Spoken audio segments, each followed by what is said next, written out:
In song mai jam November direct song pali athupi Philadelphia khote kianga thuai ta chang del thak bun bung thum chang gi ta ki pat chang som khat chan lathil hi ran te kha ka hi NTM in lang in ku ma khak thelo ding kot hong san ka ko hi hat na neo khat be la nei a ka thu le la zom a kamin le la kilep san khapui zuda tap hilau pin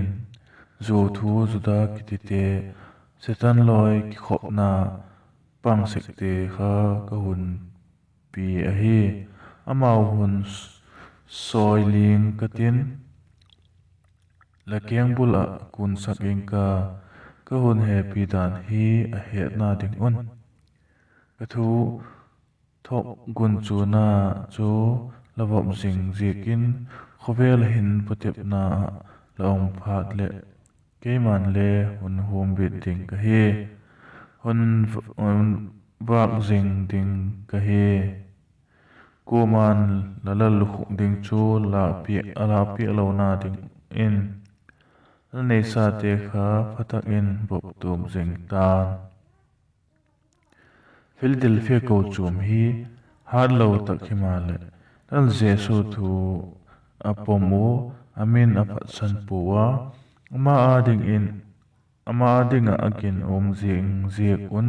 apak cha hi jibip chule hiloin laang in kuman kha thelo ding kot honsan ka koi hi ati Jerusalem thak chabi koltu jesu chun amau ading in bangam kot khak chu kuma khak thelo ding in awan pi ka hi Philadelphia ko chum te chu lal jesu ko la phil tak ka hi je kun le te che na le got na hung tung ding te laka chun chet na le got na hung tung ding te laka chun jesu hu dong ding a hi lal jesu hung kit na ding thu hi thu pon bu pum pi lai mu a hi tat na sem zo ding in thu nei na bukim to hung kit ding a hi hung kit pai ding a hi zekin Philadelphia ko chum chu van gin na le happy na thil bol te chu pop chak ding in chil hi lal jesu adinga ginam taka a ma ama kilep san ngai lo ding a ikisa jelo hapoi mo a beidon na le hak sat na ka le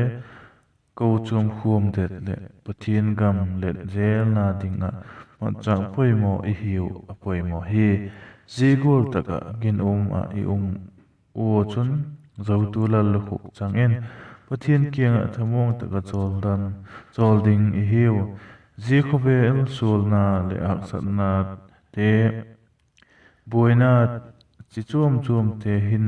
e chup sek ma le Philadelphia ko chum gol in kinum tak in zel hi